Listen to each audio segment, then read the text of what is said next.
Merci. Au nom des évêques de France, je suis content d'être avec vous. Il y a 3 jours, je conduisais une délégation au Salon de l'Agriculture. Et vraiment, vous le savez, dans vos différents diocèses, les évêques sont très proches du monde paysan, vous accompagnent, viennent dans vos fermes, parfois sur vos barrages. Et bon, voilà. Et donc, en votre nom, je vous redis toute l'attention de l'épiscopat français pour chacun. Mais l'Église, c'est des baptisés, c'est des pierres vivantes. Hein. Souvent, quand j'entends, il faudrait que l'Église, ceci dit, que les évêques, c'est ensemble. Hein. On est un peuple en marche. Donc, ça. Alors, vous avez eu un itinéraire déjà bien riche depuis ce vendredi soir et particulièrement samedi. Vous avez choisi pour ces 36e journée, voilà, un thème magnifique, s'enraciner pour fructifier. Et moi, je vous propose un propos qui va se dire, voilà, qui va être une lecture d'une parabole dans l'évangile de Luc, la parabole du figuier, pour nous inviter peut-être à consentir à ce passage que vous vivez. C'est pour ça que je me suis présenté avec beaucoup d'humilité devant vous. Passer de la rentabilité à la fécondité, peut-être bien que cette parabole dans l'évangile de Luc nous invite à ce passage. Il y aura 5 pas dans mon propos. Premier, une critique de la rentabilité, je m'expliquerai, pour passer à la fécondité. Choisir de s'enraciner, c'est votre aventure. Mais s'enraciner, c'est aussi aller à la source. Bon, pour ceux qui aiment la littérature contemporaine, Marie-Laine Lafont aime bien redire ça, une autrice cantalienne, qui aime bien dire, voilà, s'enraciner c'est bien, mais où vont les racines quand on s'enracine? Et pour un chrétien, aller à la source, vous comprenez, voilà. Parce que la vision, c'est de porter du fruit. Je vous ai dit cela pour que vous portiez du fruit. Et j'ai compris que certains étaient mariés, ou certains sont fiancés, et dans le rituel du mariage chrétien, on dit bien ça, porter du fruit. Alors, quel que soit notre état de vie, certains sont mariés, d'autres sont célibataires en l'ayant choisi, comme moi, ou en ne l'ayant pas choisi. Il y a peut-être des veufs et des veuves, ou des gens qui attendent. On connaît le célibat d'attente aussi, on le connaît beaucoup dans le monde paysan. Voilà, on a cette diversité-là aussi. Mais quel que soit notre état de vie, notre vocation commune, c'est une vocation au bonheur, c'est une vocation à porter du fruit. Voilà mon itinéraire, et je donnerai à vos responsables ma présentation.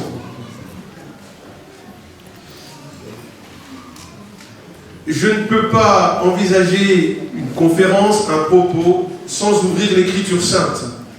La parole de Dieu est en attente de lecteurs, et nous en sommes. Et on ne peut pas envisager un temps de catéchèse, d'enseignement, de partage, sans ouvrir la Bible. Ce serait vraiment le risque de faire des mots, et ensemble, on vient de l'entendre à l'Eucharistie, Dieu qui nous dit « Écoutez-le, c'est mon Fils bien-aimé ». Alors l'Écriture sainte n'est pas la parole de Dieu. À nous d'aller scruter dans l'Écriture sainte cette parole. Et avec vous, j'ai envie d'ouvrir l'Évangile de Luc au chapitre 13, les versets 6 à 9. C'est la parabole du figuier. Alors s'il y a des enfants, je la lis dans une version illustrée. Un homme a un figuier planté dans sa vigne. Il y vient chercher du fruit. Voilà 3 ans que je viens chercher du fruit sur ce figuier et je n'en trouve pas. Il épuise la terre, coupe-le, il épuise la terre, coupe-le, il épuise la terre, coupe-le. Maître, laisse-le encore cette année. Je vais bêcher autour pour y mettre du fumier. Sinon, tu le couperas. Il donnera peut-être du fruit à l'avenir.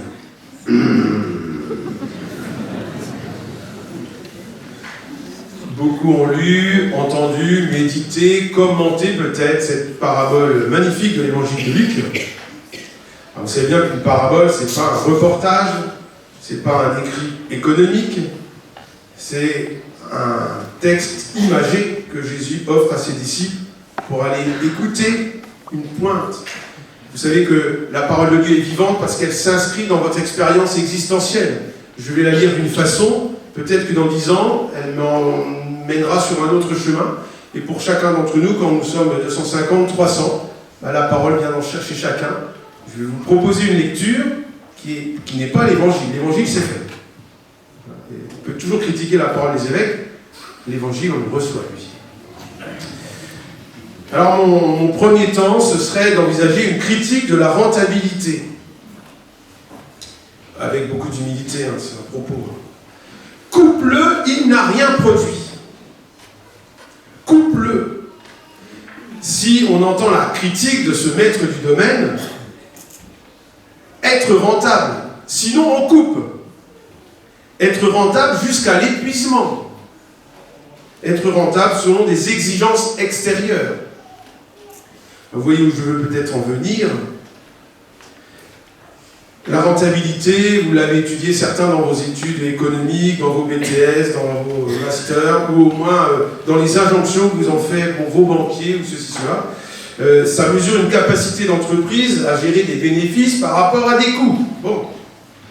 La rentabilité est le rapport entre ce revenu obtenu et puis des ressources employées pour l'obtenir. Alors pourquoi je critique, avec des guillemets, souvent la modernité a été pensée comme un but en soi.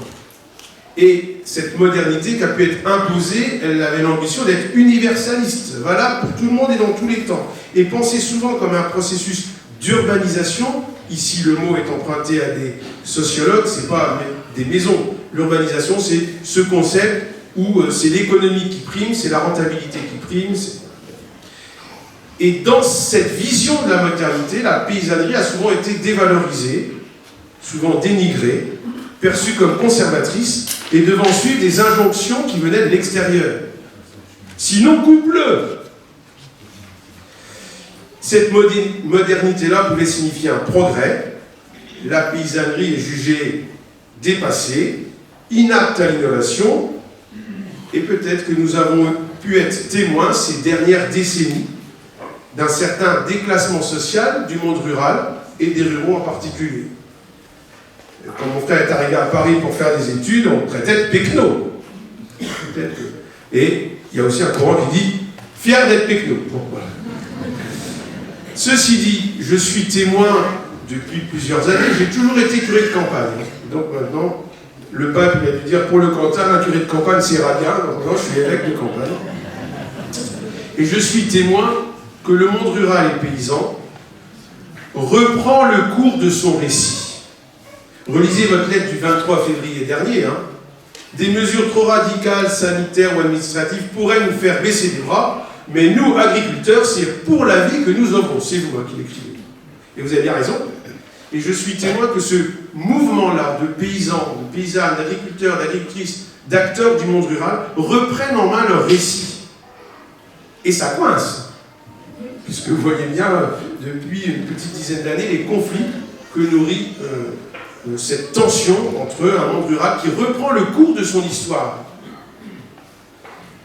Je cite Nicolas Hazard, un maire de petit village, qui, il y a 6 ans, au moment de son élection, disait dans Le bonheur est dans le village, 30 solutions qui viennent de nos campagnes. Il écrivait « Les campagnes ne sont pas des boulets, mais portent en elles des outils concrets pour construire le monde de l'économie de demain, composant d'une meilleure qualité de vie, d'une économie à visage humain, d'une forme de bonheur retrouvé. » Ça, c'est Nicolas Hazard en 2021. Critique de ce que dit ce vigneron, de ce maître du domaine, qui veut tout de suite tout. Et il vient de l'extérieur vérifier si son figuier a porté du fruit ou pas. Sinon, coupe-le, il n'a rien produit. Mais voilà, notre ami, le vigneron, laisse-lui encore une chance. Le vigneron souligne la patience de Dieu. Alors, je ne sais pas comment vous êtes, mais je ne suis pas un homme très patient, mais j'essaie de me convertir. La patience, c'est un don qui nous vient de Dieu, ce n'est pas déjà une vertu morale humaine. Et sûrement que le vigneron, dans cette phrase cruciale qui dit la crise de cette petite parabole, laisse-lui encore une chance. Le vigneron souligne la patience de Dieu, le vigneron souligne l'espérance qui ne déçoit pas. Le vigneron souligne la force du temps long. Vous avez compris que le maître du domaine, peut-être ceux qui ont le pouvoir, ils veulent des bénéfices tout de suite, beaucoup d'argent tout de suite. J'étais au salon de l'agriculture il y a 4 jours. Beaucoup d'exposants en ont un peu marre, parce que c'est très très cher. Cette année, vous avez entendu qu'il y a peu de visiteurs. Mais ils m'ont expliqué, le fonds de pension américain veut tant taux de rentabilité. Donc le syndicat qui organise ce salon impose cet espace-là, jusqu'au pilier, c'est 100 000 €. Voilà, sans avoir encore de personnel, de table, de chaises. Donc le maître du domaine, il est satisfait quand son figuier donne du fruit. Et ce qui ne produit pas, c'est perçu comme un déchet. Jette le couple. Et je suis témoin qu'il y a une ruralité qui peut conjuguer les hommes avec le temps et ses mémoires, avec l'espace et ses distances. Et peut-être bien que vous êtes témoin qu'il faut dépasser des fausses croyances qui sont imposées par l'autre. Sinon, couple-le. Vous dites autre chose. Laisse-le encore. Donne-lui encore une chance. On est des fois effrayés quand des gens d'ailleurs disent « mais changez de culture ». Non, quand on fait un cycle, c'est pas si simple et on ne met pas n'importe quoi, n'importe quand. Et si on nous a imposé des jachères longtemps, l'année d'après, on ne peut pas obligatoirement tout de suite refaire quelque chose, si facilement. Vous, au moins certains d'entre vous, connaissez ce temps long, ce cycle d'une nature qui donne des beaux fruits quand on y est attentif et quand on la respecte. Cet sentiment de supériorité du maître du domaine, où le progrès devrait faire table rase d'une histoire, semble être contesté par ce vigneron. Laisse-lui encore une chance. Je suis dans le Cantal depuis 4-5 ans maintenant. Je suis témoin vraiment que le monde rural et paysan est un territoire d'innovation qui cherche plus qu'un autre monde à écouter cette terre et à permettre, en prenant soin, de nourrir bien avec des bons produits. Oui, je suis témoin de ce territoire d'innovation, un territoire qui a l'ambition de réconcilier les êtres humains avec tout le vivant humain, mais aussi le vivant non humain. D'où cette critique de la rentabilité qui nous est proposée par le vigneron dans la parabole. Personne ne dort encore? Ah, ici peut-être. Non, ça va. Bon. C'était un premier moment de la lecture de cette parabole. Parce que ce qui est quand même le souci, et le souci du maître du domaine peut nous rejoindre, il ne s'agit pas de viser la rentabilité, mais la fécondité. Et quitter toute autre chose, la fécondité. Porter du fruit. La vision du vigneron garde bien en vue l'idéal du maître du domaine. Le figuier doit porter du fruit, c'est sa vocation de figuier. C'est pour cela qu'il existe pour une part. Parce que j'ai fait longtemps des promenades en forêt, et les forestiers qui nous emmenaient nous disaient « cet arbre est mort, il faut le laisser là. C'est un garde-manger formidable pour d'autres vivants qui vont donner d'autres vivants. » Donc le figuier, sa vocation c'est de porter des fruits. Mais peut-être qu'il peut avoir une autre vie, même s'il ne donnait pas de fruits. Bon, voilà. C'est pas le but de la parabole, on n'est pas... Mais il faut toujours se laisser disperser un peu par nos idées. La parole de Dieu prend encore plus de force et nous offre des itinéraires inédits. En tout cas, on peut comprendre que ce figuier doit porter des figues. Il y avait des confitures de figues aujourd'hui? C'est content. Mais il est tout aussi important de savoir consentir à des délais. Et c'est là où le monde paysan et le monde rural est une prophétie pour le monde. Vous êtes énervé quand au bout de 3 clics, vous n'avez pas la réponse. On est un peu aussi comme ça. Et vous savez pourtant qu'il faut consentir à des délais. Le vigneron veut laisser du temps au figuier. Il nous faut prévoir du temps pour les cheminements. Je ne sais pas, on ne se connaît pas bien, mais beaucoup d'entre vous peut-être être baptisés, peut-être certains s'y préparent. En tout cas, la liturgie de l'Église, qui sacralise le temps, nous permet d'entrer dans le temps, justement. Le temps comme un don. L'année liturgique n'enfile pas des perles des jours après jour. Le temps est marqué. Le dimanche marque la semaine. Et le temps liturgique dans lequel nous sommes nous invite à nous préparer le temps comme un allié de la croissance. Et non pas comme un empêcheur. Aujourd'hui, beaucoup attendent qu'une chose, vendredi après-midi, pour partir en week-end, pour être en congé, pour faire des choses extraordinaires. Et la semaine, c'est pénible. Sûrement que le monde paysan et rural est prophétique parce qu'il dit autre chose du rapport au temps. Et il offre à la société quelque chose de nouveau. De nouveau, et la nouveauté ne s'oppose pas à la tradition, on est bien, parce que c'est nouveau alors que c'est ancestral. Il est important de consentir à des délais. Le vigneron veut laisser du temps au figuier, prévoir du temps pour le cheminement. Et dans nos vies personnelles, c'est peut-être l'occasion aussi de repérer qu'il faut nous laisser du temps pour nous ressaisir. On n'est jamais enfermé comme être humain, enfermé dans notre péché. Le péché, c'est cette ouverture, quand on le reconnaît, qui nous permet de faire une brèche. Et Dieu qui dit, allez, je te prends par la main, viens. Et désormais, il ne pêche plus. Mais ça demande du cheminement.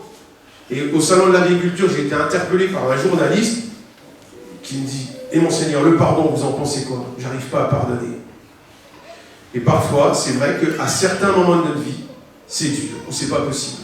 Et moi, je lui dis, peut-être tu peux dire aujourd'hui dans ta paix, aujourd'hui je peux pas pardonner. Bon, c'était une histoire après, voilà. Mais t'enferme pas là-dedans, peut-être demain tu pourras. Mais le pardon, c'est pas une injonction morale, c'est une injonction relationnelle, spirituelle. Vous savez, toutes les phrases qui commencent par « il faut que », il faut s'en méfier. Et bien sûr que le pardon, c'est cette ouverture, mais peut-être qu'il y a des moments dans nos vies, c'est pas mûr, c'est pas prêt, c'est pas possible. Et c'est pas pour ça qu'on est réduit à ça. Mais pas s'enfermer, le temps du cheminement, savoir consentir à des délais, savoir se ressaisir pour repartir. Accepter qu'entre la décision du changement et le changement lui-même, il y ait du temps.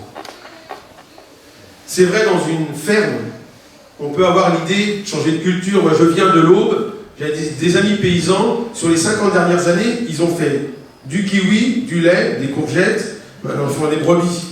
Des choses qui marchent, ils ratent, ils recommencent. Et il faut du temps dans les... Voilà.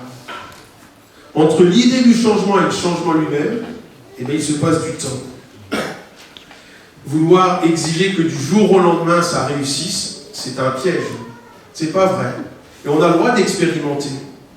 Et peut-être de rater une culture. C'est pas pour ça qu'on est un mauvais paysan. Alors dans le monde rural, des fois on se regarde. Hein. Quand il y a une nouvelle innovation là, on va pas la faire tout de suite, on va voir s'il marche ou pas. Et après, si ça marche, on ira voir.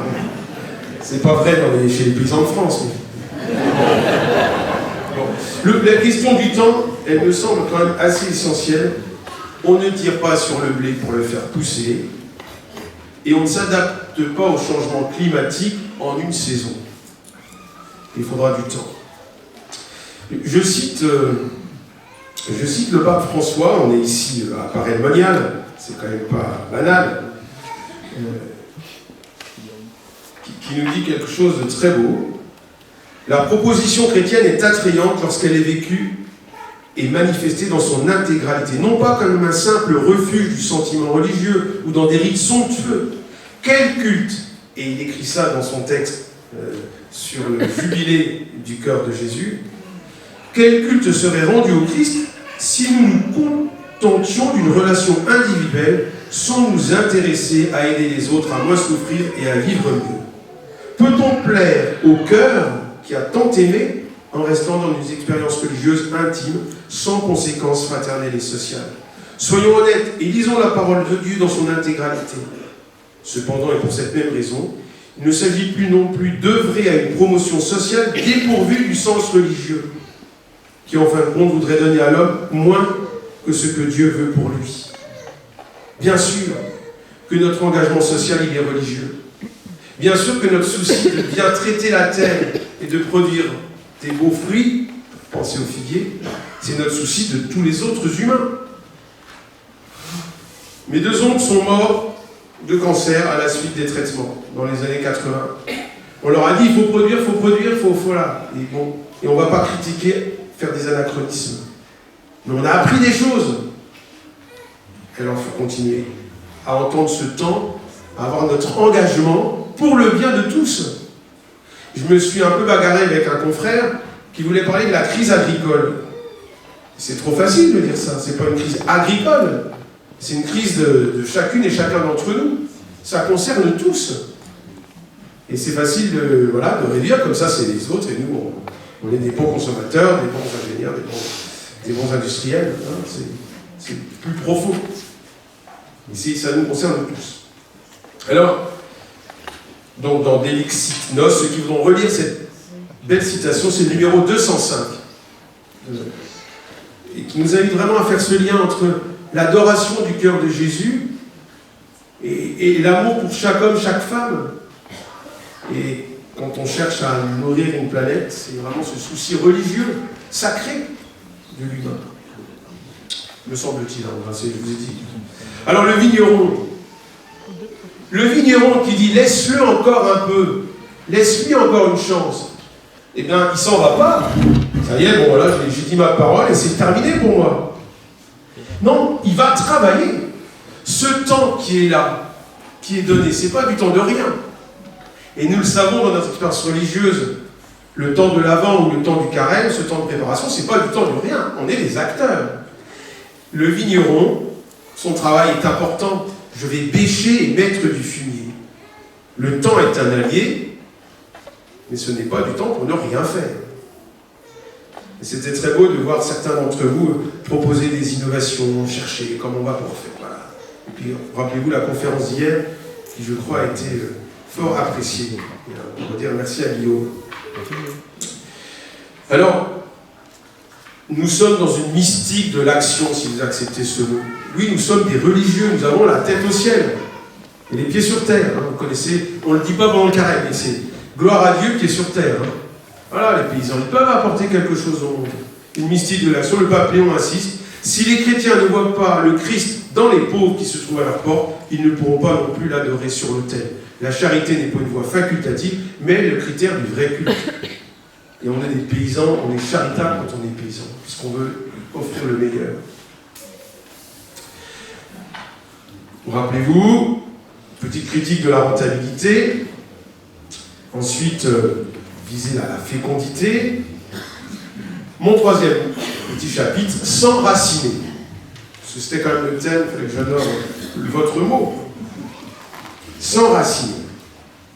Alors, il y en a beaucoup d'entre vous qui ont fait des grandes études, mieux que moi, mais j'aimais bien cette photo parce que le système racinaire, il est essentiel pour que l'arbre se tienne droit. Essentiel pour que l'arbre se nourrisse. Et les racines, puis les radicelles, elles vont chercher leurs nutriments, et souvent elles vont à la source. Hein. Et j'aime beaucoup ce dessin, ce graphisme, parce que pour certains végétaux, le système racinaire que l'on ne voit pas est des fois aussi important que ce que l'on voit. Ça dépend des végétaux, mais cette image est très, très belle. S'enraciner. Voilà, système racinaire. Hein. Voilà. La métaphore arboricole est assez remarquable pour notre engagement social et chrétien, pour notre vie personnelle. Il y a d'autres métaphores qui sont dans le même genre, c'est la métaphore de l'iceberg, mais là on n'est pas en région maritime. L'iceberg, hein, c'est 10% d'émergé, 90% d'immergé. Hein. Donc ce qu'on voit, c'est pas le tout. Nous qui sommes des croyants, nous savons que ce que l'on voit n'est pas le tout. Il y a bien une vie qu'on ne voit pas. S'enraciner. Alors la littérature spirituelle sur le thème de l'enracinement est abondante. Et il y a 2 ans, vous aviez déjà parlé un peu de fécondité et d'enracinement dans le petit opuscule qui est à votre librairie. Et Martin Stéphane sait aussi dire des choses remarquables sur l'enracinement. Moi je pense à un autre auteur spirituel du XXe siècle, Madeleine Delbrel, femme engagée dans sa foi, au cœur du monde. Alors elle, au cœur des villes, c'est pour ça que ça m'intéressait de... Voilà. Je cite, « Nos racines sont en terre. Il faudrait les mettre en ciel. Pour que l'arbre de notre vie pousse ses branches sur la terre et que les oiseaux puissent y nicher, il faudrait les planter la tête en bas. » Et en cela, elle voulait illustrer ou déployer la croix où Saint Pierre est crucifié à l'envers, l'image de toute une vie évangélique. Voilà, c'est 1948. Dans Celui qui me suit ne marche pas dans les ténèbres, Madeleine Delbrel. Cette idée de la conversion, de l'inversion. N'allez pas planter ceux qui ont des vergers, vos arbres à l'envers. Ça risque d'être compliqué quand même. Mais voyez bien cette... Bon, c'était sans racine. Moi, je suis marqué par le fait que ce qui rend crédible notre vie en Christ, eh bien, c'est notre vie relationnelle. C'est ce qu'ont voulu dire les papes François et les papes Léon en méditant sur le cœur de Jésus. Ce qui rend crédible notre témoignage, c'est notre vie relationnelle. Je viens de l'Aube, Bar-sur-Aube 3, je sais qu'il y a quelques Aubois. Alors, je ne peux pas ne pas citer Bachelard, et qui dit dans un de ses ouvrages, « Au commencement, la relation ». Et dans votre recherche singulière et spécifique de paysans au sein de votre association des journées paysannes, vous serez crédible si vous êtes bien en relation avec les autres. Autrement, vous serez perçus comme des prophètes de malheur ou des gens hurluberlus. Ce qui va donner la force du témoignage, c'est notre relation. C'est en surface de contact avec des hommes et des femmes d'aujourd'hui. Au commencement, la relation. Et sûrement que le chemin chrétien, vous en êtes les signes, s'enracine dans l'amitié. La vie spirituelle suit une logique de l'amitié. Et c'est Saint Paul VI qui dira « L'amitié est une école de la foi. L'amitié est un chemin spirituel. Vivre d'amitié est un ministère. Faire acte d'amitié sociale doit devenir la priorité des disciples du Christ. L'humanité manque d'amis. Et vous êtes les amis du vivant, des vivants. » Ça, c'est très beau.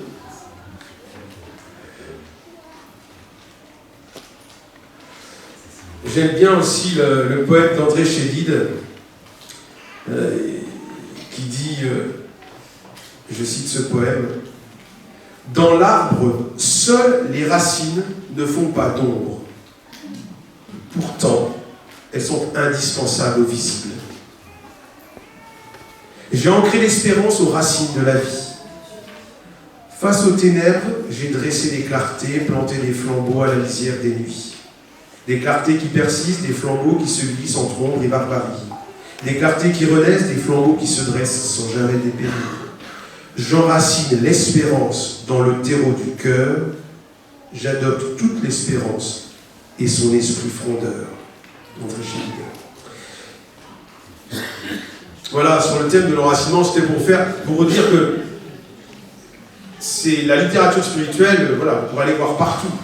C'est très fort, cette thématique de l'enracinement. Et qui nous dit quelque chose de ce qu'est être prophète. Dans l'arbre seul, les racines ne font pas d'ombre et pourtant indispensables au visible. Et parfois, quand on propose des choses nouvelles ou des choses anciennes qu'on remet, on n'est pas toujours bien perçu. Hein, on peut des fois subir des colibets, pour ne pas dire des mots grossiers. Et pourtant. Et la foi chrétienne agit comme ce ferment, celle de mais aussi lumière du monde, l'un et l'autre.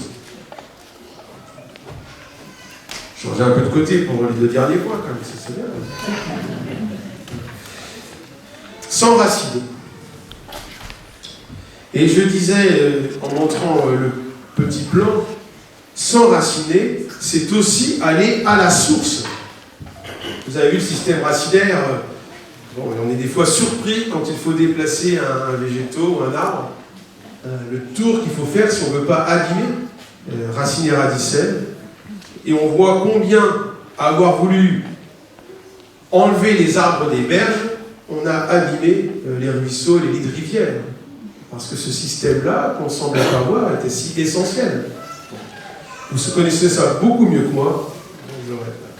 C'est aussi aller à la source. Dans la vie de l'Église, chaque nouveau pas, et c'est là où la foi chrétienne est paradoxale, dans la vie de l'Église, chaque nouveau pas est toujours un retour à la source. Si vous acceptez l'expression paradoxale. Une expérience renouvelée de la présence du ressuscité dans nos vies. Pour ceux qui ont suivi l'actualité récente de l'Église, il y a eu un grand synode sur la synodalité. On ne comprend pas les mots. Moi, j'aime bien traduire par c'est marcher ensemble pour apprendre à marcher ensemble. Ça veut dire qu'on expérimente les choses avant de les conceptualiser. On va vivre un peu ensemble. Marcher ensemble pour apprendre à marcher ensemble. Et là, en tout cas, dans le texte final, au numéro 1, c'est de là que je sors l'expression, dans la vie de l'Église, chaque nouveau pas est un retour à la source. Une expérience renouvelée de la rencontre du ressuscité que les disciples ont vécu au soir du Cénacle. Comme nous aussi, en participant, alors là on parlait de l'Assemblée du Synode, mais on pourrait le dire pour nous ici, aujourd'hui, en participant à cette assemblée, à ces 36e journées paysannes, nous nous sommes sentis enveloppés. Et si vous revenez d'année en année, ou si vous êtes triste quand il y a une année vous ne pouvez pas venir, c'est parce qu'ici vous faites l'expérience de cette miséricorde, enveloppée de la miséricorde, touchée par sa beauté, en vivant la conversion dans l'Esprit Saint. Et je sais que pour certains, se mettre sous la mouvance de l'Esprit Saint, c'est important pour renouveler ou dynamiser notre vie et notre vie avec les autres, en nous écoutant les uns les autres. C'est encore l'évangile d'aujourd'hui. Celui-ci est mon fils bien-aimé, écoutez-le. Oui, ici, au cœur de ces journées, vous faites l'expérience de la présence du ressuscité. Et j'ai bien vu dans votre calico de présentation, l'intuition des fondateurs, c'était de rompre l'isolement des paysans et des paysans catholiques au cœur d'un monde complexe. Oui, être ensemble. La parole de Dieu, on la reçoit personnellement, mais pour éviter de la lire mal, on est invité à en faire une lecture ecclésiale, ensemble. Et je sais que quelques-uns se retrouvent, alors, dans la communion d'esprit tous les lundis, puis il y a des petits groupes qui arrivent à se réunir aux journées paysannes, quand on est quelques-uns dans le même territoire. Voilà. Ensemble, ouvrir le journal, enfin, ouvrir la vie du monde, et ouvrir l'Écriture sainte ensemble. Alors aller à la source, c'est faire ce pas, à la fois un pas nouveau et un retour. Et comment ne pas entendre dans cette invitation à retrouver l'actualité de notre baptême. Dans les prières universelles, merci à celui qui les a soit composées ou soit en tout cas qui les a lues, je vous invite à prier pour celles et ceux qui se préparent au baptême. Je ne connais pas vos vies personnelles, mais dans les paroisses de France, il n'y a jamais eu autant d'adultes qui demandent le baptême. Alors sûrement parce qu'ils n'ont pas été baptisés petits. Voilà. Le Christ séduit des femmes et des hommes aujourd'hui. Grâce à vous, grâce aux chrétiens. On ne connaît pas Dieu c'est pas une idée, la rencontre de Dieu, c'est une relation. C'est la rencontre de quelqu'un. Et pour nous aussi, ça fait du bien de nous rappeler que nous sommes marqués par l'onction baptismale. Oui, nous sommes baptisés. Et vous savez que baptiser, c'est répondre à un appel. Quand on est baptisé, on a l'impression qu'on choisit le baptême. Mais en fait, c'est bien parce que nous avons été choisis par Dieu à l'être. Et si vous aimez l'expression, on n'est pas chrétien, on le devient sans cesse, jour après jour. Moi, j'invite souvent, j'en fais moins, quand on est évêque, on fait que les années qu'on ne fait plus. Bon, j'ai peut-être fait, moi, je ne sais pas, 5000, 6000 baptêmes dans ma vie de curé. Mais j'invite les gens à l'arrivée qui sont baptisés, mais on est invité à dire j'ai pas été baptisé le 31 octobre 1965, mais je suis baptisé. C'est un présent, la vie du baptisé, la vie du chrétien. Bon.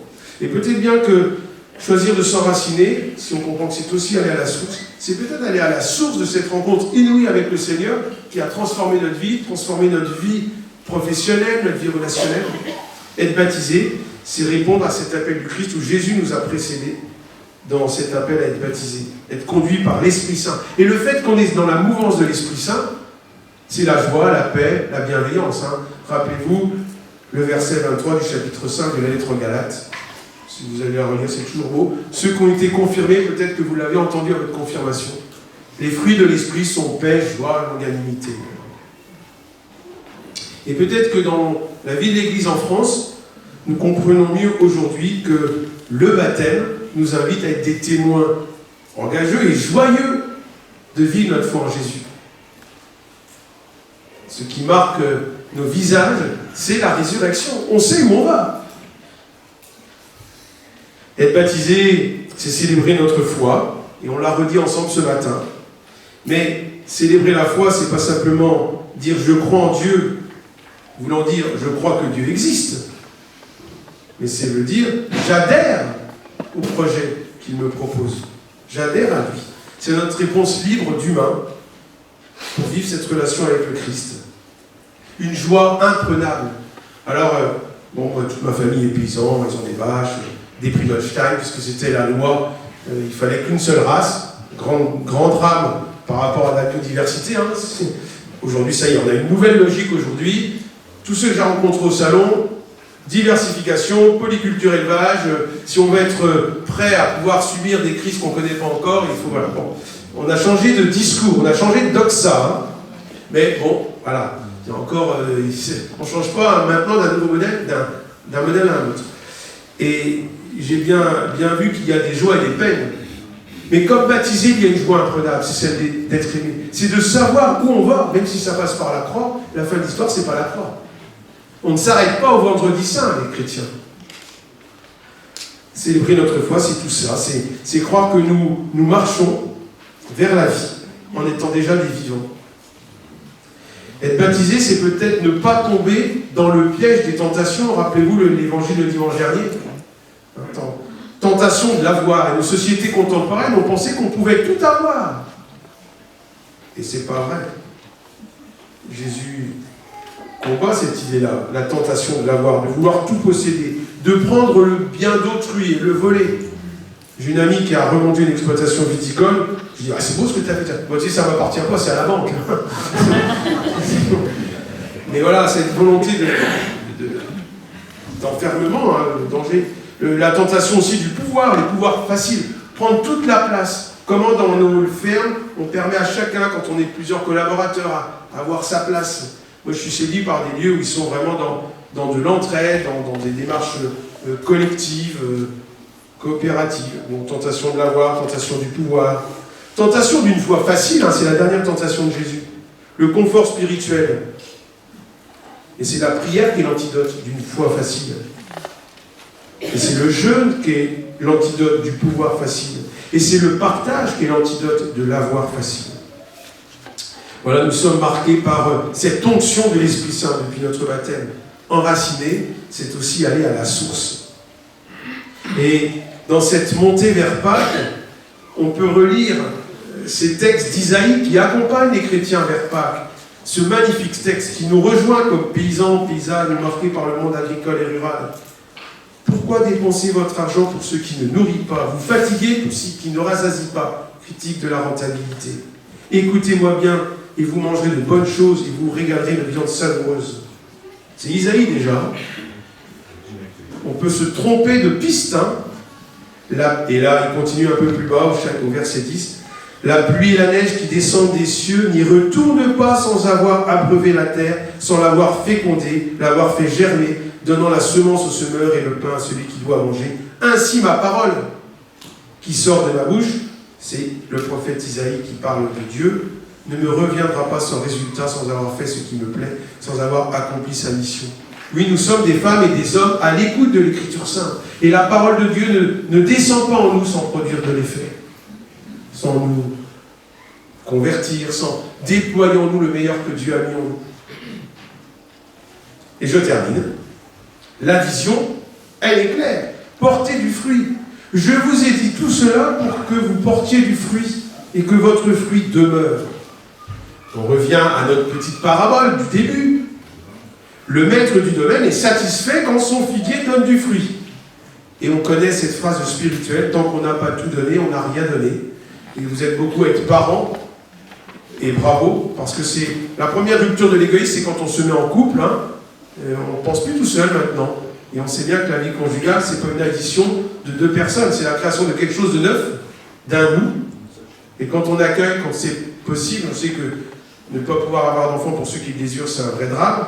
Quand la joie des bébés arrive, c'est une deuxième barrière d'égoïsme qui tombe. Parce qu'on peut avoir prévu quelque chose en couple, S'il y a une petite maladie, s'il y a ceci, s'il y a cela, on peut vouloir venir à la messe à l'heure, hein, mais quand voilà, il y a le petit vomi qui sort juste à 10h45, et ben on ne sera pas à la messe 11h. Et ben c'est pas grave, on arrivera plus tard.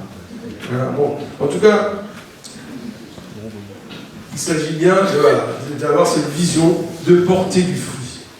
Porter du fruit, c'est l'unique vocation chrétienne, et je la traduis autrement, c'est la vocation au bonheur. Nous avons une vocation commune.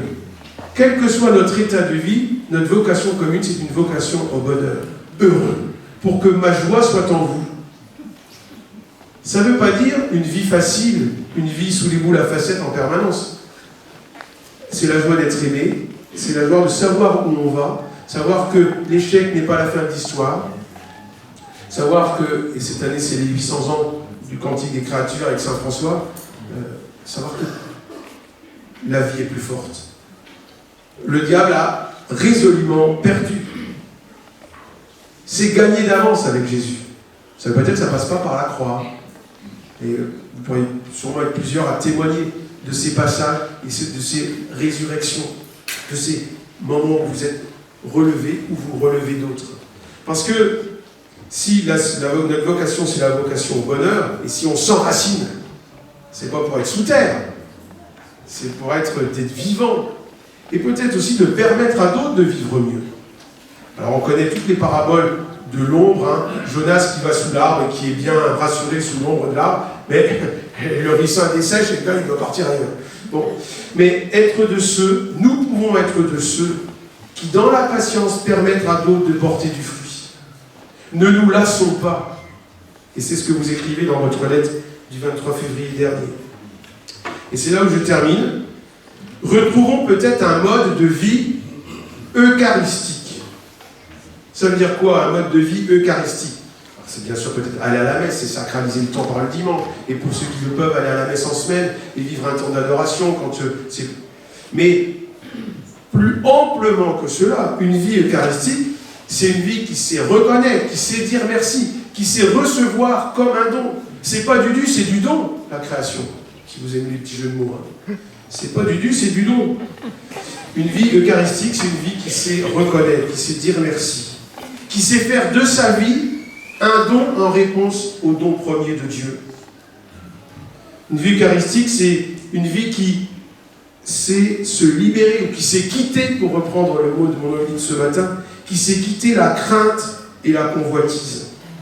Une vie eucharistique, c'est aussi une vie ascétique, si vous aimez ce mot de la spiritualité. C'est-à-dire une vie qui sait choisir la sobriété pour en finir avec l'avidité insatiable. Et là, je citais Bartholomée Ier, patriarche de Constantinople. Retrouver un mode de vie eucharistique. Alors certains pourraient préférer être tranquilles plutôt qu'être heureux. Nous, comme chrétiens, nous choisissons l'inconfort de la vie chrétienne pour être heureux, pour être vivant. Quand nous disons notre Père, avec Jésus, nous disons que nous sommes frères et sœurs ensemble. Nous ne sommes pas des membres théoriques d'une église théorique, d'une famille théorique. Nous sommes un peuple en marche, peuple chrétien. Dieu nous a choisis pour nous donner au monde, un monde qu'il aime et que nous devons aimer comme lui, avec lui et par lui. Voilà une belle vocation. J'aime le paysan, pour reprendre votre calco. Et nous portons du fruit quand nous annonçons une bonne nouvelle, quand nous annonçons l'évangile du Christ. Une nouvelle qui a changé notre vie et qui peut la changer pour d'autres. Et c'est pour ça qu'il y a tant de catéchumènes. Ils ont compris que la vie ne pouvait pas s'arrêter au matériel, à l'économique, au financier, au sanitaire, à l'aseptisé. Notre vie n'est pas confortable, mais elle est rayonnante, elle est joyeuse, elle est enthousiasmante. Si vous acceptez ce mot, elle est passionnante. Et le mot passion est là encore paradoxal. Ceci dit, il faut parfois parler la langue de notre auditeur pour qu'il puisse recevoir la bonne nouvelle qu'on a à lui dire. J'ai été longtemps coopérant en Afrique centrale. Première chose, c'est un peu apprendre la langue de celui à qui je vais parler. Je ne peux pas rêver enseigner, même si c'est en français, sans connaître la langue, parce que c'est sa culture. Alors, peut-être que les amis du village qui sont paysans parlent français, mais peut-être qu'il faut qu'on comprenne leur langue. pouvoir leur annoncer une nouvelle ou une parole différente. Et voilà, terminons avec la parole de Dieu dans l'évangile de Saint Jean. Ce qui fait la gloire de mon Père, c'est que vous portiez beaucoup de fruits et que vous soyez pour moi des disciples. Je vous remercie. Merci Monseigneur pour votre présentation. J'ai une petite question. Vous avez dit que la rentabilité, c'est la modernité. Pourtant, la parabole du figuier a 2000 ans. Quelle est la différence entre le maître de maison et le vigneron? Est-ce que vous pouvez nous donner votre éclairage spirituel? Pour quelle raison est-ce que le maître de maison pousse à la rentabilité? D'où est-ce que ça lui vient?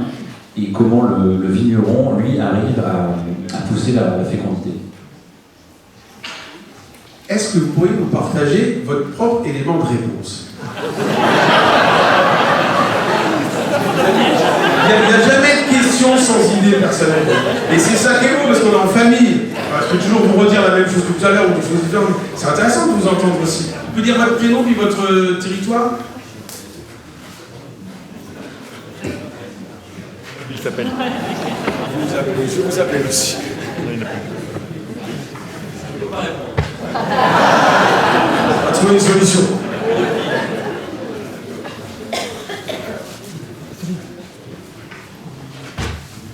Je m'appelle Paul, je viens de Beaune, 21 Côte d'Or. Ce qui m'intéresse d'avoir votre éclairage. Mon idée, c'est bien sûr qu'il y a le péché originel quelque part et que le vigneron arrive à suivre le Christ.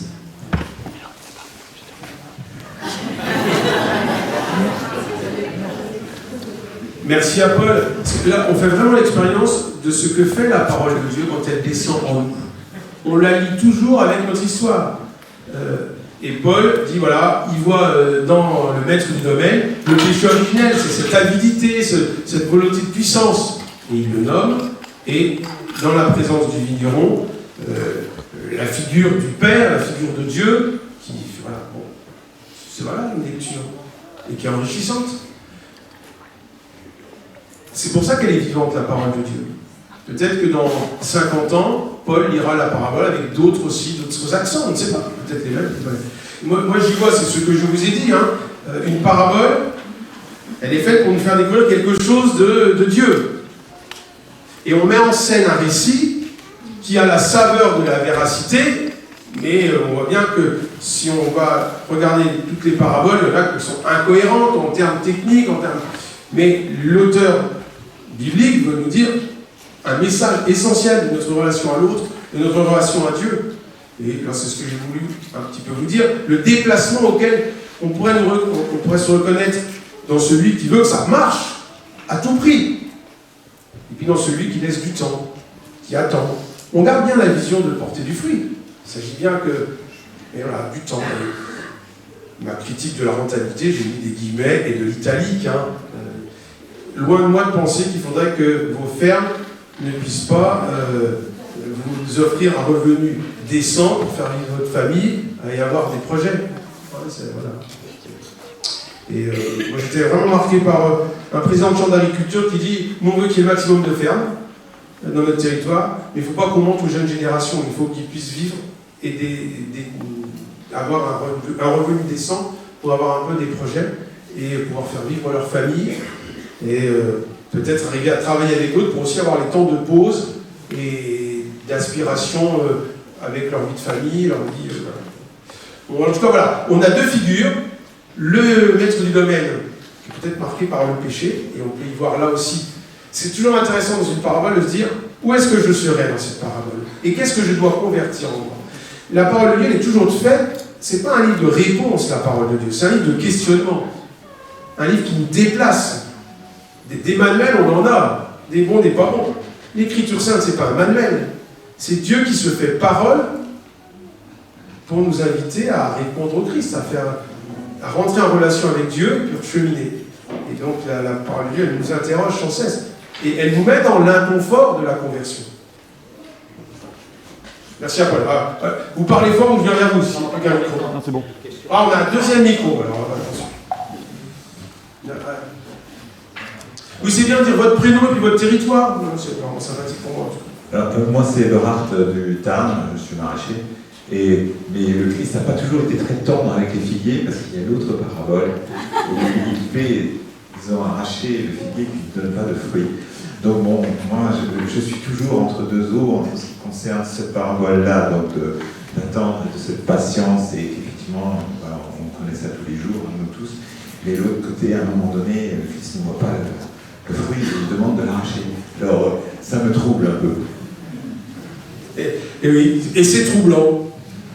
Et une des grandes révélations du Concile Vatican II dans la Constitution Dei Verbum, c'est de justement pas tirer une conclusion définitive d'un petit bout de la Bible, mais de la prendre dans son entier. Autrement, on est dans les fondamentalistes et on fait dire n'importe quoi à l'Écriture sainte. Et on lit toujours dans son entier.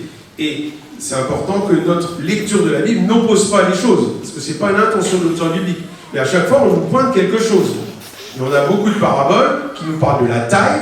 Moi, j'ai habité dans des pays de vignobles, petits vignobles en Champagne. Oui, il faut tailler. Et j'ai fait beaucoup de récollections avec les enfants qui préparaient la profession de foi, où il y avait l'histoire d'un géranium. Et si on ne taille pas, il n'y aura pas de fleurs. Voilà. Et mon géranium a refleuri quand il était...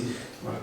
Bien sûr. Et on a aussi des paraboles qui nous disent si ta main fait quelque chose de mal, coupe-la, vaut mieux rentrer bas, ou voilà, rentrer bas dans la... Tout ça, c'est des paraboles qui ne sont pas des reportages, qui ne sont pas des éléments c'est un récit qui doit nous convertir, qui doit nous stimuler et qui doit nous déranger.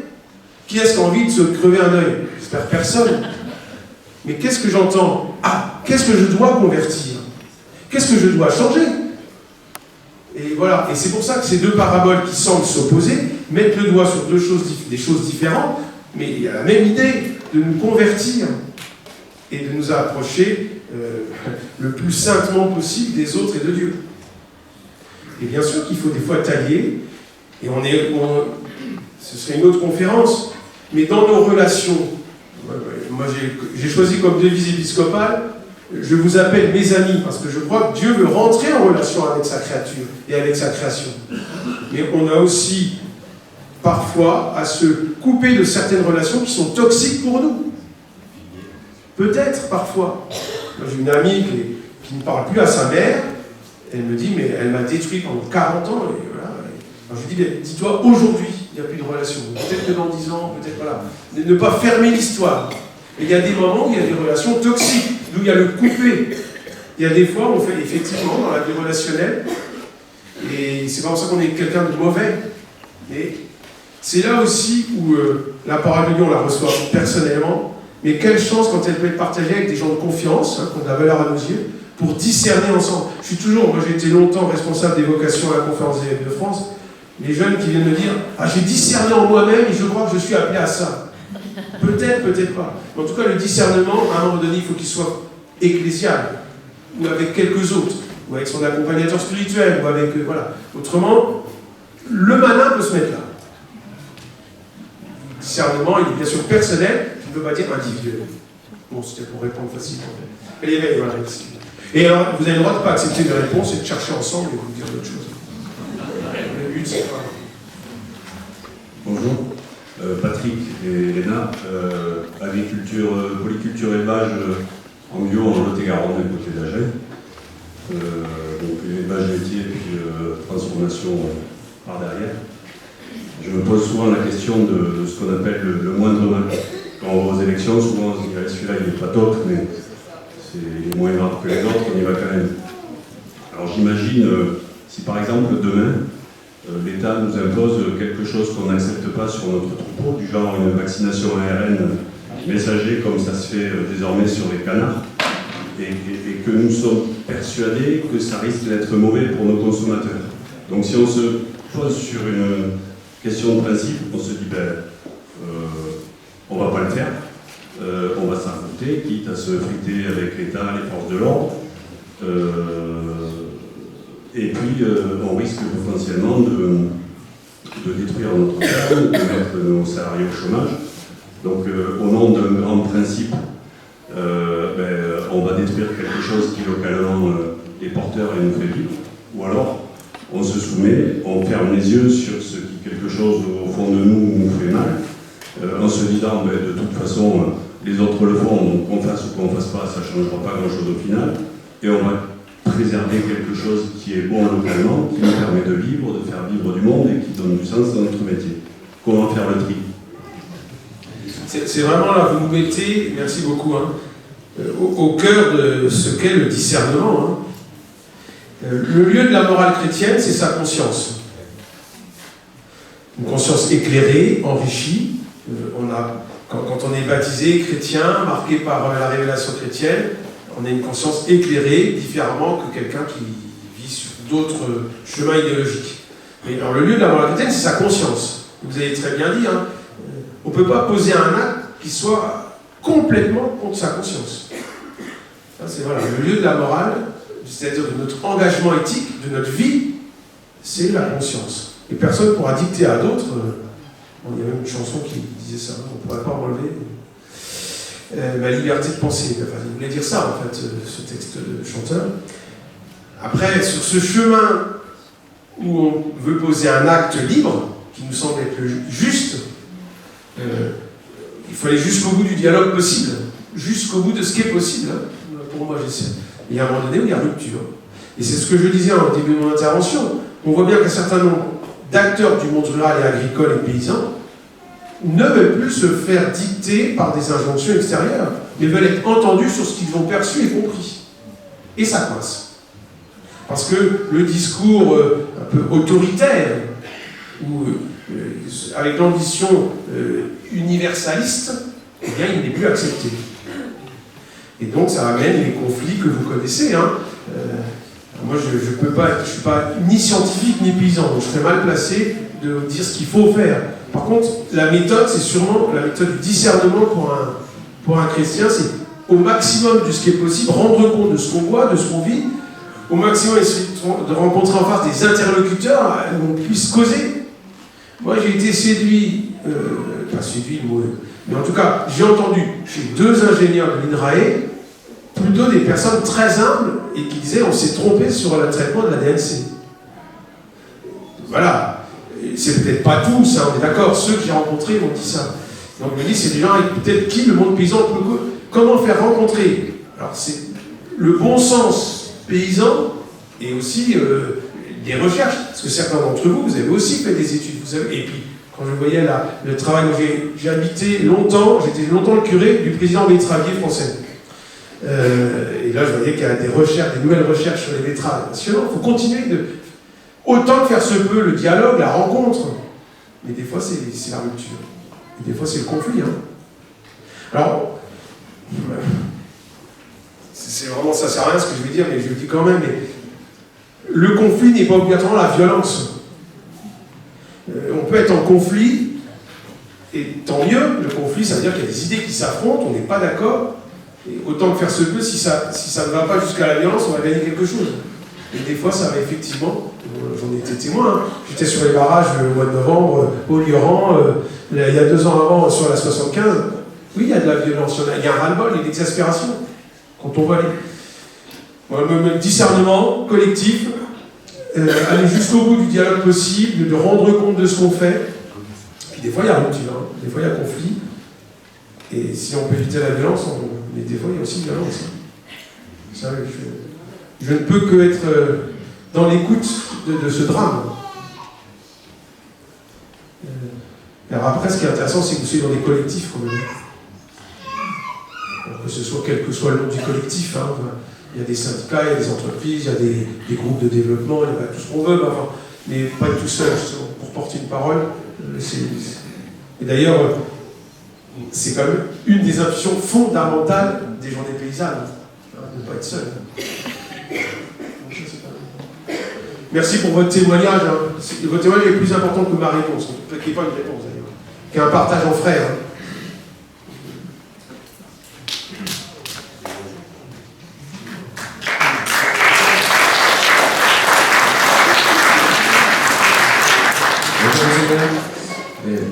Je m'appelle Timothée, je suis en train de devenir viticulteur au sud de Bordeaux.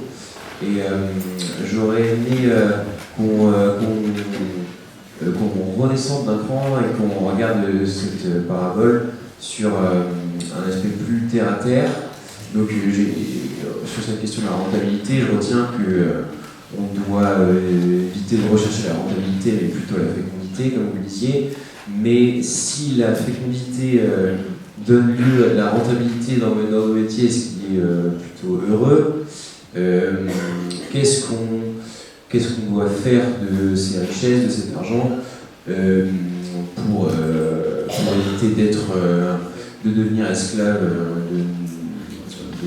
de cette richesse, donc sur un point de vue un peu philosophique, et puis aussi sur un aspect plus concret. Est-ce que vous avez des directives, de dons, voilà, et de manière de gérer ça? Parce que je trouve que c'est quand même un sujet vraiment important et qu'on n'en parle pas beaucoup, alors que c'est quand même assez présent dans les évangiles, beaucoup plus que d'autres questions qu'on a entendues aujourd'hui. Voilà. Alors, je me mettrai une table et je prendrai les chèques à partir de 10 000 euros. Bien sûr que c'est un peu on a besoin. Bon, non, voilà, non, merci beaucoup. Hein, parce que, et là, vous nous dites quelque chose de très important. L'Écriture sainte a quelque chose à dire à ma vie, et ma vie a quelque chose à dire à ma faute. Moi, ça n'intéressera personne. Voilà, et alors, il faut sûrement que le monde chrétien, notamment catholique, se réconcilie avec l'argent. Et les tentations du dimanche dernier nous éclairent. Devant la tentation de l'avoir, et de l'avoir facile, l'antidote qui nous est donné, c'est le partage. Il ne s'agit pas que les exploitations, les fermes, perdent des sous, parce que vous n'allez pas pouvoir durer. Hein. Et c'est ce que je disais. L'enjeu, c'est, moi j'ai été nourri à cette chanson, « Trois petites fermes valent mieux qu'une grande, mais pourquoi qu'on les ferme? Moi je me le demande. » Voilà, c'était vraiment cette mobilisation pour pas des exploitations démentielles, mais vraiment... Et en même temps, il faut que la ferme soit viable et dégage un revenu et peut-être même des profits pour pouvoir je sais pas, inventer des nouvelles choses. Voilà. Il faut se réconcilier avec l'argent. Mais la question, c'est qu'est-ce qu'on en fait, hein, vous dites. C'est le partage. Hein. Vous nous l'avez dit, un des partages, c'est quand on donne du travail à d'autres. Hein. Quand vous permettez, parce que quand on permet d'avoir un collaborateur salarié, et on sait qu'en tout cas dans le Cantal, on va manquer de paysans et paysannes, et le salut viendra de hors cadre. Hein. Autrement, il y aura... Voilà. Mais comment on les accueille, comment on en fait des collaborateurs, ça c'est du partage. Voilà, si l'exploitation viticole grandit, se stabilise, et qu'on peut donner du travail à d'autres, on peut stabiliser des collaborateurs.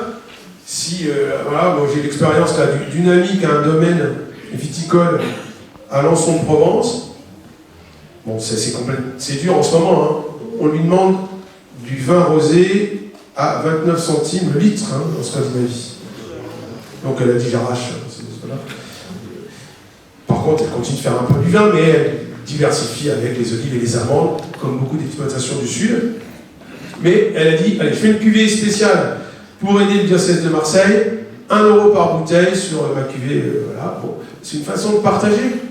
Bon, et puis, plutôt que d'écraser les collaborateurs, elle en prend un peu plus pour qu'ils aient un peu plus de volants quand ils font la cueillette des olives. Voilà, c'est ça aussi.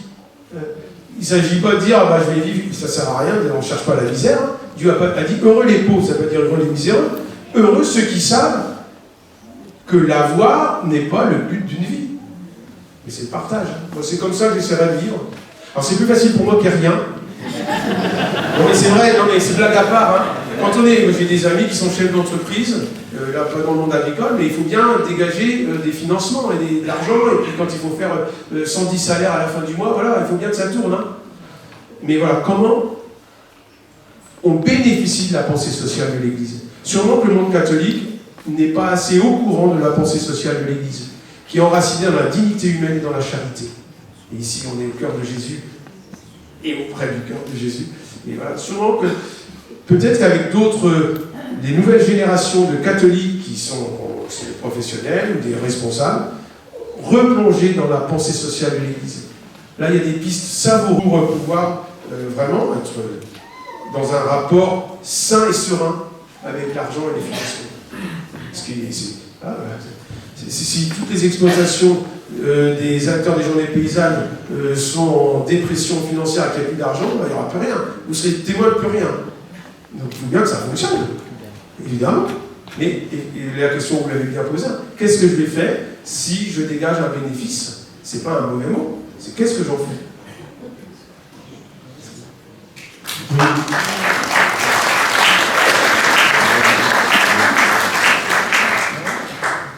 Merci, Monseigneur. Olivier, ici. Moi, je suis originaire de la Bresse, proche de la Ville des Dons, qui a une grande ferme laitière, et puis un verger. Et c'est vrai que là-bas, on s'interroge beaucoup sur la manière dont on peut réfléchir la fécondité de la terre, mais aussi la fécondité de l'âme humaine. Et depuis 2 jours, on parle beaucoup de l'analogie entre l'âme, le jardin de l'âme, et puis le jardin de la terre. Et je me demande si aujourd'hui la priorité, alors en dehors des personnes qui sont ici, la priorité n'est pas dans l'écologie spirituelle. Alors, on parle beaucoup de la nature, de l'eau, de l'air, etc. Mais on ne se préoccupe pas tellement de ce que consomment nos âmes. Toute cette pollution que l'on a dans nos âmes, dans l'âme de nos enfants.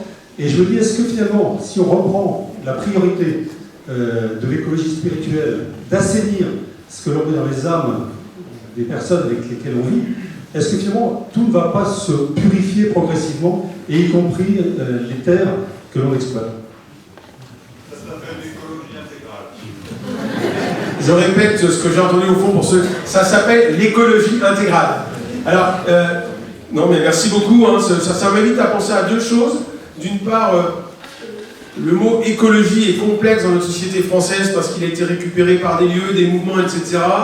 Et moi, un de mes soucis d'évêque, c'est plutôt de réconcilier. Et le pape François, dans son chemin spirituel, voulait présenter une écologie qui réconcilie. Donc voilà, on a un vrai souci là de la paix et du dialogue et de la réconciliation. Et c'est pas un gros mot. Et j'aime bien votre parallèle. Alors c'est une corrélation, évidemment. Cri de la terre et cri des hommes. Fin du mois et fin du monde. Quitter des comportements culturaux qui abîment la terre et qui vont la rendre infertile, et libération de mon péché et des comportements qui conduisent à la mort. Bien sûr. Et beaucoup de spirituels ont dit la création, c'est un évangile ouvert. Dieu se dit dans sa création. Bien sûr que l'Écriture sainte contient la parole de Dieu, mais l'Écriture sainte n'enferme pas la parole de Dieu. Il y a bien d'autres lieux où la parole de Dieu se donne à entendre, et notamment la création. Et bien sûr, merci pour votre corrélation, et sûrement que le temps du carême, puisque là je contextualise votre propos, c'est vraiment ce temps-là, reprendre conscience des comportements qui me mettent sur un chemin de mort, et choisir celui qui me met sur un chemin de vie. Et là, comme chrétienne et comme chrétien, c'est important de ne pas être des donneurs de leçons, mais des témoins. C'est Paul VI qui, dans sa grande encyclique sur l'évangélisation en 75, certains étaient nés, pas tous, et ça c'est bon signe pour les journées paysannes, il dit ça, le monde a besoin plus de témoins que de donneurs de leçons, et si c'est des gens qui font la leçon, c'est parce qu'ils l'ont éprouvé eux-mêmes. Et c'est sûr qu'il y a besoin de témoins joyeux d'un chemin différent. Il y a une façon autrement de vivre que celle qui pourrait nous être imposée, même si on voit qu'aujourd'hui ça change énormément. Il ne faut pas qu'on soit aussi anachronique. Aujourd'hui, on a vraiment quelque chose de très neuf, à frais nouveau, dans les politiques agricoles, dans les discours sur les politiques, et dans la vie des gens. Et s'il y a autant d'hommes et de femmes qui demandent le baptême, c'est qu'ils voient bien quand même que leur vie, elle est métaphysique. Et que le Dieu de Jésus-Christ est peut-être celui qu'ils cherchaient sans le savoir. Et là, ils le trouvent en Église.